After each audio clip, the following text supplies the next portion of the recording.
हाँ जी बच्चों, मेरे चैनल मिस्टर गुरप्रीत सिंह थियाड़ा ਵਿੱਚ ਤੁਹਾਡਾ ਸਵਾਗਤ ਹੈ। ਅੱਜ ਅਸੀਂ ਜਿਹੜਾ ਫਿਜ਼ਿਕਸ ਦਾ ਟੌਪਿਕ ਕਰਨ ਜਾ ਰਹੇ ਹਾਂ ਉਹ ਹੈ electric field due to a uniformly charged spherical cell.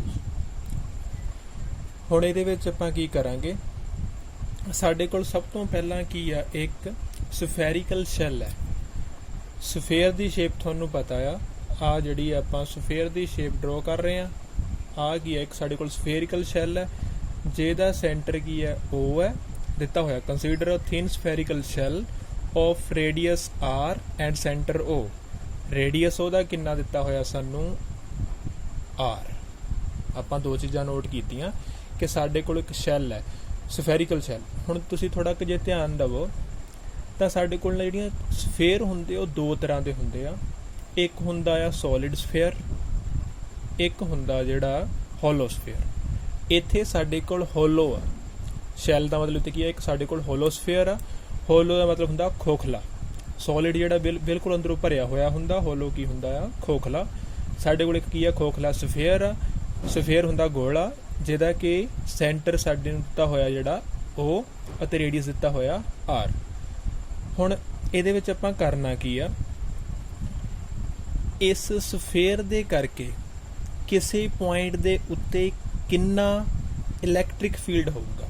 Means ਕਿ ਇਹਦੇ ਉੱਪਰ ਕੀ ਹੈ, ਜਿਹੜਾ ਆ ਪੋਜ਼ਿਟਿਵ ਚਾਰਜ ਸਾਰੇ ਪਾਸੇ ਕੀ ਆ, ਡਿਸਟ੍ਰੀਬਿਊਟ ਆ। ਮੀਨਸ ਕਿ ਇਹਦੇ ਆਲੇ ਦੁਆਲੇ ਕੀ ਆ, ਪੋਜ਼ਿਟਿਵ ਚਾਰਜ ਜਿਹੜਾ ਡਿਸਟ੍ਰੀਬਿਊਟ ਆ, ਪੋਜ਼ਿਟਿਵ ਕਿਊ ਚਾਰਜ ਡਿਸਟ੍ਰੀਬਿਊਟ ਆ। ਅਸੀਂ ਇਸ ਪੋਜ਼ਿਟਿਵ ਚਾਰਜ ਦੇ ਕਰਕੇ ਇਹ ਪਤਾ ਕਰਨਾ ਕਿ ਜੇਕਰ ਇੱਥੇ ਕੋਈ ਪੁਆਇੰਟ ਆ ਤਾਂ ਉਸ ਪੁਆਇੰਟ ਦੇ ਉੱਪਰ ਕਿੰਨਾ ਇਲੈਕਟ੍ਰਿਕ ਫੀਲਡ ਪੈਦਾ ਹੋਊਗਾ। ਹੁਣ ਇਵੇਂ ਕਰਨ ਦੇ ਲਈ ਸਾਡੇ ਕੋਲ ਬੇਸਿਕਲੀ ਤਿੰਨ ਕੇਸ ਬਣਨੇ ਆ। ਅਸੀਂ ਜਿਸ ਪੁਆਇੰਟ ਦੇ ਉੱਤੇ ਇਲੈਕਟ੍ਰਿਕ ਫੀਲਡ ਫਾਈਂਡ ਕਰਨਾ, ਪਹਿਲਾ ਪੁਆਇੰਟ ਸਾਡਾ ਜਿਹੜਾ ਆ, ਪਹਿਲਾ ਕੇਸ ਬਣੇਗਾ ਜਿਹੜਾ ਪੁਆਇੰਟ ਹੈ ਉਹ ਸਾਡਾ ਸਫੇਅਰ ਤੋਂ ਆਊਟਸਾਈਡ ਆ। ਦੂਸਰਾ ਕੇਸ ਬਣੇਗਾ ਸਫੇਅਰ ਦੇ ਉੱਪਰ ਆ, ਔਨ ਦਾ ਸਫੇਅਰ। ਤੀਸਰਾ ਕੇਸ ਬਣੇਗਾ ਇਨਸਾਈਡ ਦਾ ਸਫੇਅਰ।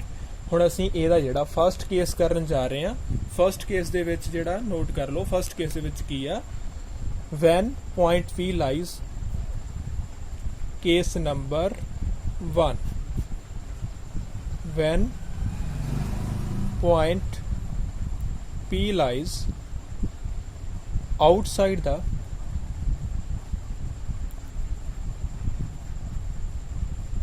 spherical shell। ਹੁਣ ਅਸੀਂ ਜਿਹੜਾ ਮੰਨਿਆ ਕਿ ਜਿਹੜਾ ਆ ਸਾਡੇ ਕੋਲ ਗਿਵਨ ਸਫੇਅਰ, ਇੱਥੇ ਅਸੀਂ ਮੰਨ ਕੇ ਚੱਲੇ ਕਿ ਸਾਡੇ ਕੋਲ ਕੋਈ ਪੁਆਇੰਟ ਕੀ ਆ, P ਆ। ਇਸ ਪੁਆਇੰਟ ਦੇ ਉੱਪਰ ਆਪਾਂ ਕੀ ਕਰਨਾ, ਇਸ ਸਫੇਅਰ ਦੇ ਕਰਕੇ ਕੀ ਪਤਾ ਕਰਨਾ ਕਿ ਕਿੰਨਾ ਇਲੈਕਟ੍ਰਿਕ ਫੀਲਡ ਪੈਦਾ ਹੋ ਰਿਹਾ ਉੱਥੇ। ਅਸੀਂ ਕੀ ਕੀਤਾ, ਇਸ ਪੁਆਇੰਟ ਤੋਂ ਕੀ ਬਣਾ ਲਿਆ, ਇੱਕ ਅਗੇਨ ਸਫੇਅਰ ਡਰਾ ਕਰ ਲਿਆ। ਹੁਣ ਅਸੀਂ ਇੱਧਰ ਜਿੱਥੇ ਮਰਜ਼ੀ ਆਪਾਂ ਪੁਆਇੰਟ ਲਗਾ ਲਈਏ, ਹਰ ਇੱਕ ਜਗ੍ਹਾ ਦੇ ਉੱਤੇ ਇਲੈਕਟ੍ਰਿਕ ਫੀਲਡ ਦੀ ਵੈਲਿਊ ਕੀ ਰਹੂਗੀ, ਸੇਮ ਰਹੂਗੀ। ਚਾਹੇ P ਪੁਆਇੰਟ ਇੱਧਰ ਲਈਏ ਚਾਹੇ ਇੱਧਰ ਲਈਏ, ਕਿਤੇ ਵੀ ਲੈ ਲਈਏ। ਹੁਣ ਤੁਹਾਨੂੰ ਇਹ ਪਤਾ ਕਿ ਇਲੈਕਟ੍ਰਿਕ ਫੀਲਡ ਜਿਹੜਾ ਕਿੱਧਰੋਂ ਕਿੱਧਰ ਨੂੰ ਟਰੈਵਲ ਕਰਦਾ ਹੁੰਦਾ, ਪੋਜ਼ਿਟਿਵ ਤੋਂ ਨੈਗੇਟਿਵ ਵੱਲ। ਮੀਨਸ ਕਿ ਪੋਜ਼ਿਟਿਵ ਤੋਂ ਇਲੈਕਟ੍ਰਿਕ ਫੀਲਡ ਲਾਈਨਸ ਜਿਹੜੀਆਂ ਕੀ ਹੁੰਦੀਆਂ, ਬਾਹਰ ਨਿਕਲਦੀਆਂ ਹੁੰਦੀਆਂ। ਫਿਰ ਇੱਥੋਂ ਜੇ ਆਪਾਂ ਡਰਾ ਕਰੀਏ ਇਸ ਤਰ੍ਹਾਂ, ਇਲੈਕਟ੍ਰਿਕ ਫੀਲਡ ਦੀ ਡਾਇਰੈਕਸ਼ਨ ਕੀ ਹੋਣੀ ਆ, ਆਊਟਸਾਈਡ ਹੋਣੀ ਆ। ਇਲੈਕਟ੍ਰਿਕ ਫੀਲਡ ਜਿਹੜਾ ਪੋਜ਼ਿਟਿਵ ਤੋਂ ਬਾਹਰ ਨਿਕਲਦਾ ਹੁੰਦਾ ਤੇ ਨੈਗੇਟਿਵ ਦੇ ਅੰਦਰ ਐਂਟਰ ਕਰਦਾ ਹੁੰਦਾ। ਹੁਣ ਅਸੀਂ ਇੱਕ ਸਮਾਲ ਏਰੀਆ ਲੈ ਲੈਣਾ, ਇੱਥੋਂ ਉਸ ਏਰੀਆ ਦਾ ਨਾਮ ਆਪਾਂ ਕੀ ਦੇ ਦੇਣਾ, DS। ਆ ਜਿਹੜਾ ਸਮਾਲ ਏਰੀਆ ਲਿਆ ਇਹਦਾ ਨਾਮ ਕੀ ਦੇਣਾ, DS। ਇਹਦੇ ਵਿੱਚ ਬੇਸਿਕਲੀ ਆਪਾਂ ਕਰਨਾ ਕੀ ਆ, ਪਹਿਲਾਂ ਇਸ ਸਮਾਲ ਏਰੀਆ ਦੇ ਉੱਤੇ ਪਤਾ ਕਰਨਾ ਕਿ ਇਹਦੇ ਕਰਕੇ ਕਿੰਨਾ ਇਲੈਕਟ੍ਰਿਕ ਫੀਲਡ ਪੈਦਾ ਹੋ ਰਿਹਾ। ਜਦੋਂ ਅਸੀਂ ਸਮਾਲ ਦੇ ਉੱਤੇ ਪਤਾ ਕਰ ਲਾਂਗੇ ਫਿਰ ਉਹਦੀ ਕੀ ਕਰਦੇ ਹੁੰਦੇ ਆਪਾਂ, ਇੰਟੀਗ੍ਰੇਸ਼ਨ। ਫਿਰ ਸਾਨੂੰ ਟੋਟਲ ਦੇ ਉੱਤੇ ਜਿਹੜਾ ਪਤਾ ਲੱਗ ਜਾਂਦਾ। ਹੁਣ ਆਪਾਂ ਜਿਹੜਾ ਕਰਨਾ ਸਟਾਰਟ ਕਰਦੇ ਹਾਂ। ਆ ਸਾਡੇ ਕੋਲ ਕੀ ਆ, ਪਹਿਲਾਂ ਜਿਹੜਾ ਦਿੱਤਾ ਸੀ ਇਹ ਕੀ ਸੀ, ਚਾਰਜ ਸਫੈਰੀਕਲ ਸ਼ੈਲ। ਹੁਣ ਦੇਖੋ, ਜਦੋਂ ਆਪਾਂ ਇਹਨੂੰ ਕਰਨਾ, ਪਹਿਲਾਂ ਤਾਂ ਅਸੀਂ ਦੇਖਣਾ ਨੈਟ ਫਲਕਸ, ਟੋਟਲ ਫਲਕਸ ਜਿਹੜਾ ਹੈ ਕਿਸ ਤਰ੍ਹਾਂ ਅਸੀਂ ਫਾਈਂਡ ਕਰਦੇ ਹੁੰਦੇ ਆ। ਫਲਕਸ ਦਾ ਜਿਹੜਾ ਫਾਰਮੂਲਾ ਕੀ ਹੁੰਦਾ, E ਡੋਟ DS ਵੈਕਟਰ। ਇਹ ਨੈਟ ਫਲਕਸ ਦਾ ਫਾਰਮੂਲਾ ਹੈ। ਇੱਥੇ DS ਹੈ ਤਾਂ ਸਮਾਲ ਫਲਕਸ ਪਤਾ ਲੱਗੇਗਾ। ਸਮਾਲ ਫਲਕਸ ਦੇ ਲਈ ਆਪਾਂ ਕੀ ਕਰਾਂਗੇ, ਇੱਥੇ ਕੀ ਲਿਖ ਦਾਂਗੇ, D। ਮੀਨਸ ਕਿ D ਫਾਈ ਕਿਹਦੇ ਕੋਲ ਆਏਗਾ, E vector dot TS vector. ਕਿ ਫਲੈਕਸ ਅਸੀਂ ਕਿੱਦਾਂ ਪਤਾ ਕਰ ਸਕਦੇ ਹੁੰਨੇ ਆ ਜਦੋਂ ਅਸੀਂ ਇਲੈਕਟ੍ਰਿਕ ਫੀਲਡ ਨੂੰ ਕਿੰਨਾ ਮਲਟੀਪਲਾਈ ਕਰਦੇ ਆ ਏਰੀਆ ਨਾਲ। ਇੱਥੇ ਸਮੋਲ ਏਰੀਆ, ਉਹਦੇ ਕਰਕੇ ਇੱਥੇ ਕੀ ਲਿਆ ਆਪਾਂ, ਸਮੋਲ ਫਲਕਸ ਲਿਆ। ਹੁਣ ਜੇ ਤੁਸੀਂ ਧਿਆਨ ਦੇ ਨਾਲ ਦੇਖੋ, ਜਦੋਂ ਅਸੀਂ ਡਾਟ ਪ੍ਰੋਡਕਟ ਨੂੰ ਸੋਲਵ ਕਰਦੇ ਆ ਤਾਂ ਸੋਲਵ ਕਰਨ ਤੋਂ ਬਾਅਦ ਕੀ ਬਣਦਾ ਹੁੰਦਾ, ਕੋਸ ਥੀਟਾ। ਮੀਨਸ ਕਿ a vector dot b vector ਕਿਹਦੇ ਇਕੁਅਲ ਹੁੰਦਾ, a ਵੀ ਕੋਸ ਥੀਟਾ ਦੇ ਇਕੁਅਲ ਹੁੰਦਾ। ਹੁਣ ਦੇਖੋ ਆ ਏਰੀਆ ਵੈਕਟਰ ਦਾ ਜਿਹੜਾ ਨੋਰਮਲ ਹੋਣਾ ਇੱਥੋਂ, ਉਹ ਵੀ ਇੱਧਰ ਨੂੰ ਹੋਣਾ, ਤੇ ਜਿਹੜਾ ਇਲੈਕਟ੍ਰਿਕ ਫੀਲਡ ਹੈ ਉਹ ਵੀ ਇੱਧਰ ਨੂੰ। ਮੀਨਸ ਕਿ ਇੱਥੇ ਏਰੀਆ ਦੇ ਵਿੱਚ ਅਤੇ ਇਲੈਕਟ੍ਰਿਕ ਫੀਲਡ ਦੇ ਵਿੱਚ ਥੀਟਾ ਕਿੰਨੇ ਡਿਗਰੀ ਦਾ ਬਣ ਰਿਹਾ, ਇੱਥੇ 0 ਡਿਗਰੀ। ਜਿੱਧਰ ਨੂੰ ਏਰੀਆ ਵੈਕਟਰ ਹੈ ਉਧਰ ਨੂੰ ਹੀ ਇਲੈਕਟ੍ਰਿਕ ਫੀਲਡ ਹੈ। ਜਦੋਂ ਡਾਇਰੈਕਸ਼ਨ ਸੇਮ ਹੋ ਜਾ ਤਾਂ ਥੀਟਾ ਦੀ ਵੈਲਿਊ ਕਿੰਨੀ ਆ ਜਾਂਦੀ ਆ, 0 ਡਿਗਰੀ ਆ ਜਾਂਦੀ ਆ। ਹੁਣ ਆਪਾਂ ਜੇ ਗੱਲ ਕਰੀਏ ਇੱਥੇ ਕੀ ਆ ਜਾਏਗਾ, E ds cos 0 degree. cos 0 ਕਿੰਨਾ ਹੁੰਦਾ 1, ਉਹਨੂੰ ਲਿਖਣ ਦੀ ਲੋੜ ਨਹੀਂ ਹੈ, ਸਾਡੇ ਕੋਲ ਕੀ ਆ ਗਿਆ E ds। ਇਹ ਸਾਡੇ ਕੋਲ ਕਾਹਦੀ ਵੈਲਿਊ ਫਾਈਂਡ ਹੋ ਗਈ, d phi ਦੀ, ਸਮੋਲ ਫਲਕਸ ਦੀ। ਹੁਣ ਅਸੀਂ ਸਮੋਲ ਤੋਂ ਕਿੱਧਰ ਜਾਣਾ, ਟੋਟਲ ਦੇ ਵੱਲ। ਜਦੋਂ ਅਸੀਂ ਟੋਟਲ ਵੱਲ ਜਾਵਾਂਗੇ ਤਾਂ ਇਹ ਸਾਡੇ ਕੋਲ ਕੀ ਹੈ, ਕਲੋਜ਼ ਸਰਫੇਸ ਹੈ, ਤਾਂ ਅਸੀਂ ਕੀ ਲਵਾਂਗੇ, ਕਲੋਜ਼ਡ ਲਾਈਨ ਇੰਟੀਗਰਲ। ਸਰਫੇਸ ਦਾ ਏਰੀਆ ਕਿੰਨਾ ਆ, S ਏਰੀਆ ਹੈ। ਇੱਥੇ ਕੀ ਆ ਗਿਆ E ds। E ਤਾਂ ਸਾਡੇ ਕੋਲ ਕੀ ਹੈ, ਕਨਸਟੈਂਟ ਹੈ, ਇਹਦਾ ਜਿਹੜਾ ਆਪਾਂ ਇੰਟੀਗ੍ਰੇਸ਼ਨ ਨਹੀਂ ਕਰ ਸਕਦੇ। E ਬਾਹਰ ਆ ਗਿਆ, ਅੰਦਰ ਕੀ ਬਚ ਗਿਆ, ਕੱਲਾ ds। ds ਇਹ ਸਮੋਲ ਏਰੀਆ ਹੈ, ਇਹ ds ਹੈ। ਹੁਣ ਜੇ ਆਪਾਂ ਟੋਟਲ ਵੱਲ ਜਾਈਏ, ਟੋਟਲ ਸਫੇਅਰ, ਇਹ ਤਾਂ ਸਮੋਲ ਏਰੀਆ ਲਿਆ, ਪਰ ਟੋਟਲ ਸਫੇਅਰ ਦਾ ਏਰੀਆ ਕੀ ਹੁੰਦਾ ਸਾਨੂੰ ਪਤਾ ਹੈ, ਏਰੀਆ ਆਫ ਸਫੇਅਰ ਦਾ ਫਾਰਮੂਲਾ ਪਤਾ ਹੈ ਸਾਨੂੰ, ਕੀ ਹੁੰਦਾ ਹੈ ਇੱਥੇ 4 pi r ਦਾ ਸਕੁਅਰ। ਮੀਨਸ ਕਿ ਏਰੀਆ ਆਫ ਸਫੇਅਰ ਦਾ ਫਾਰਮੂਲਾ ਕੀ ਹੁੰਦਾ, 4 pi r ਸਕੁਅਰ। ਇੱਥੇ ਆਪਾਂ ਸਮੋਲ r ਇਸ ਲਈ ਲਈ ਆ ਕਿਉਂਕਿ ਇਹ ਜਿਹੜੀ ਡਿਸਟੈਂਸ ਹੈ ਸਾਡੇ ਕੋਲ ਕਿੰਨੀ ਦਿੱਤੀ ਹੋਈ ਆ, ਸਮੋਲ r ਦਿੱਤੀ ਹੋਈ ਆ। ਓਕੇ, E ਦੀ ਵੈਲਿਊ ਸਾਡੇ ਕੋਲ ਕਿੰਨੀ ਆ ਗਈ ਇੱਥੇ, ਇਹ ਜਿਹੜੀ ਫਾਈ ਦੀ ਕਿੰਨੀ ਆ ਗਈ, E into 4 pi r square. ਹੁਣ ਇੱਥੋਂ ਤੱਕ ਜਿਹੜਾ ਤੁਹਾਨੂੰ ਕੁਐਸਚਨ ਕਲੀਅਰ ਹੋ ਗਿਆ ਹੋਵੇਗਾ। ਇਹਨੂੰ ਜਿਹੜਾ ਆਪਾਂ ਕੀ ਕਰਦੇ ਆ, ਇਕੁਏਸ਼ਨ ਨੰਬਰ ਜਿਹੜਾ 1 ਮਾਰਕ ਕਰ ਦਿੰਨੇ ਆ। ਆ ਗਈ ਸਾਡੀ ਇਕੁਏਸ਼ਨ ਨੰਬਰ 1। ਹੁਣ ਜੇ ਆਪਾਂ ਅੱਗੇ ਕੀ ਅਪਲਾਈ ਕਰੀਏ, ਅਕੋਰਡਿੰਗ ਟੂ ਗੌਸ ਥਿਊਰਮ। ਜੇ ਆਪਾਂ ਗੌਸ ਥਿਊਰਮ ਨੂੰ ਅਪਲਾਈ ਕਰਨ ਦੀ ਟਰਾਈ ਕਰਦੇ ਆ, ਅਕੋਰਡਿੰਗ ਟੂ ਗੌਸ ਥਿਊਰਮ, ਜਿਹੜਾ ਗੌਸ ਥਿਊਰਮ ਦਾ ਰਿਜ਼ਲਟ ਹੈ ਉਹ ਕੀ ਕਹਿੰਦਾ, ਜਿਹੜੀ ਤੁਹਾਡੇ ਕੋਲ ਫਲਕਸ ਹੁੰਦਾ ਉਹ ਕੀ ਹੁੰਦਾ, ਚਾਰਜ ਓਵਰ ਅਪਸਾਈਨਲ ਨੋਟ ਹੁੰਦਾ। ਓਕੇ, ਬਟ ਇਹਨੂੰ ਇਕੁਏਸ਼ਨ ਨੰਬਰ ਕਿੰਨੀ ਮਾਰਕ ਕਰ ਲਿਆ ਆਪਾਂ, 2। ਹੁਣ ਜੇ ਤੁਸੀਂ ਧਿਆਨ ਦੇ ਨਾਲ ਇੱਥੋਂ ਦੇਖੋ ਤਾਂ ਆ ਵੀ ਵੈਲਿਊ ਫਾਈ ਦੀ ਆ, ਆ ਵੀ ਕਾਦੀ ਆ, ਫਾਈ ਮੀਨਸ ਫਲਕਸ ਦੀ ਆ। ਮੀਨਸ ਕਿ ਫਰੋਮ ਇਕੁਏਸ਼ਨ 1 ਐਂਡ 2 ਅਗਰ ਇਹਦੀਆਂ ਜਿਹੜੀ ਲੈਫਟ ਹੈਂਡ ਸਾਈਡ ਸੇਮ ਹੈ ਤਾਂ ਰਾਈਟ ਵੀ ਕੀ ਹੋਣੀ ਆ, ਸੇਮ ਹੋਣੀ ਆ। ਇਹ ਤੋਂ ਸਾਨੂੰ ਕੀ ਪਤਾ ਲੱਗ ਗਿਆ, E into 4 pi r square ਕਿਹਦੇ ਇਕੁਅਲ ਆ ਗਿਆ, Q ਓਵਰ ਅਪਸਾਈਨਲ ਨੋਟ ਦੇ। ਹੁਣ ਜੇ ਤੁਸੀਂ ਇੱਥੋਂ E ਦੀ ਵੈਲਿਊ ਫਾਈਂਡ ਕਰਨੀ ਚਾਹੋ ਤਾਂ ਫਾਈਂਡ ਕਰ ਸਕਦੇ ਹੋ। ਇੱਧਰ ਕੀ ਆ, 4 pi r ਸਕੁਅਰ ਮਲਟੀਪਲਾਈ ਚ, ਉਧਰ ਜਾ ਕੇ ਕੀ ਹੋ ਗਿਆ, ਡਿਵਾਈਡ ਹੋ ਗਿਆ। ਅਪਸਾਈਨਲ ਨੋਟ ਆਪਾਂ ਇਸੇ ਤਰ੍ਹਾਂ ਰੱਖਿਆ। ਹੁਣ ਜੇ ਇਹਨੂੰ ਆਪਾਂ ਚੇਂਜ ਕਰਕੇ ਲਿਖੀਏ ਕੀ ਲਿਖ ਸਕਦੇ ਹਾਂ, 1 over 4 pi epsilon naught dot Q over r square.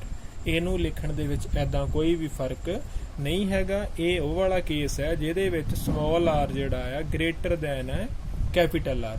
ਇਹ ਸੀ ਸਾਡਾ ਫਸਟ ਕੇਸ ਜਿਹੜਾ ਆਪਾਂ ਡਿਸਕਸ ਕੀਤਾ। ਹੁਣ ਸਾਨੂੰ ਇਹ ਪਤਾ ਲੱਗ ਗਿਆ ਕਿ ਇਸ ਸਫੈਰੀਕਲ ਸ਼ੈਲ ਦੇ ਕਰਕੇ ਜਿਹੜਾ ਇਸ ਪੁਆਇੰਟ P ਦੇ ਉੱਤੇ ਜਿਹੜਾ ਕਿੰਨਾ ਇਲੈਕਟ੍ਰਿਕ ਫੀਲਡ ਹੋਏਗਾ ਉਹ ਅਸੀਂ ਹੁਣੇ ਜਿਹੜਾ ਫਾਈਂਡ ਕਰਕੇ ਹਟੇ ਆ। ਹੁਣ ਅੱਗੇ ਆਪਾਂ ਚੱਲਦੇ ਹਾਂ। ਹਾਂਜੀ, ਅਗਰ ਜਿਹੜਾ ਤੁਹਾਡਾ ਪੁਆਇੰਟ P ਹੈ, ਮੀਨਸ ਕਿ in case the charge spherical shell lies in a medium of dielectric constant K, means ਕਿ ਵੈਸੇ ਤਾਂ ਆਪਾਂ ਵੈਕਿਊਮ 'ਚ ਰੱਖਿਆ ਜਾਂ 에ਅਰ 'ਚ ਰੱਖਿਆ ਹੋਇਆ ਸਫੈਰੀਕਲ ਸ਼ੈਲ, ਅਗਰ ਕਿਸੇ ਮੀਡੀਅਮ 'ਚ ਪਿਆ, ਮੰਨ ਲਓ ਕੋਈ ਵੀ ਮੀਡੀਅਮ ਹੈ ਜਿਹਦਾ ਕਿ ਡਾਈਲੈਕਟ੍ਰਿਕ ਜਿਹੜਾ ਕੌਨਸਟੈਂਟ ਹੈ ਕਿੰਨਾ ਹੈ K, ਤਾਂ ਸਿੰਪਲ ਅਸੀਂ ਕੀ ਕਰਨਾ, ਉਸ ਕੇਸ ਦੇ ਵਿੱਚ ਇਲੈਕਟ੍ਰਿਕ ਫੀਲਡ ਨੂੰ ਪਤਾ ਕਰਨ ਦੇ ਲਈ ਜਿਹੜੀ ਪਿਛਲੀ ਇਕੁਏਸ਼ਨ ਆਪਾਂ ਫਾਈਂਡ ਕੀਤੀ ਸੀ ਉਹਦੇ ਓਵਰ ਦੇ ਵਿੱਚ ਕੀ ਲਗਾ ਦੇਣਾ, ਡਾਈਲੈਕਟ੍ਰਿਕ ਕਾਂਸਟੈਂਟ k ਦੀ ਵੈਲਿਊ ਲਗਾ ਦੇਣੀ ਆ। ਬਾਕੀ ਸਾਰਾ ਸੇਮ ਹੈ, 1 over 4 pi epsilon naught k dot q over r square. ਹੁਣ ਜੇ ਆਪਾਂ ਚੱਲੀਏ ਅੱਗੇ ਨੈਕਸਟ ਕੇਸ ਦੇ ਵੱਲ, ਨੈਕਸਟ ਕੇਸ ਸਾਡਾ ਕੀ ਹੈ, case number 2, when point P lies on the surface of spherical shell ਕਿ ਜਦੋਂ ਜਿਹੜਾ ਸਾਡਾ P ਆ ਉਹ ਪੁਆਇੰਟ ਕਿੱਥੇ ਲਾਈ ਕਰ ਰਿਹਾ, ਸਫੈਰੀਕਲ ਸ਼ੈਲ ਦੀ ਸਰਫੇਸ ਦੇ ਉੱਪਰ। ਮੀਨਸ ਕਿ ਹੁਣ ਜਿਹੜੀ ਡਾਇਗਰਾਮ ਹੈ ਸਾਡੀ ਕੁਝ ਇਸ ਤਰ੍ਹਾਂ ਬਣੂਗੀ। ਆ ਹੈ ਸਾਡੇ ਕੋਲ ਸੈਂਟਰ O, ਆ ਹੈ ਜਿਹੜਾ ਡਿਸਟ੍ਰੀਬਿਊਸ਼ਨ ਇਹਦਾ ਚਾਰਜ ਦਾ, ਓਕੇ। ਇਹਦਾ ਰੇਡੀਅਸ ਕਿੰਨਾ ਸੀ r। ਹੁਣ ਪੁਆਇੰਟ P ਕਿੱਥੇ ਲਾਈ ਕਰ ਰਿਹਾ, ਇਹਦੇ ਉੱਪਰ ਹੀ, ਇਸੇ ਪੁਆਇੰਟ ਦੇ ਉੱਪਰ। ਇੱਥੇ ਕੀ ਆ ਜਾਏਗਾ ds, ਆ ਕੀ ਹੈ ਸਮਾਲ r, ਇੱਧਰ ਕੀ ਹੈ E ਵੈਕਟਰ, ਓਕੇ। ਪਿਛਲੀ ਵਾਰ ਦੀ ਤਰ੍ਹਾਂ ਜਿਹੜਾ ਇੱਥੋਂ ਸੇਮ ਆਪਾਂ ਡਾਇਗਰਾਮ ਬਣਾ ਲਈ ਆ। ਹੁਣ ਜੇ ਤੁਸੀਂ ਅੱਗੇ ਧਿਆਨ ਦੇ ਨਾਲ ਸਮਝਣ ਦੀ ਟਰਾਈ ਕਰੋ ਤਾਂ ਪਿਛਲੀ ਵੈਲਿਊ ਜਿਹੜੀ ਸੀ ਸਾਡੇ ਕੋਲ, ਵੀ ਨੋ, ਪਿਛਲੀ ਵਾਲੀ ਵੈਲਿਊ ਜਿਹੜੀ ਮੈਂ ਲਿਖਣ ਲੱਗਿਆ, E is equals to 1 over 4 pi epsilon naught q over r square for r is equals to r is greater than r। but ਹੁਣ ਜਿਹੜਾ ਹੁਣ ਕੇਸ ਕਰ ਲੱਗੇ ਆ, but in this case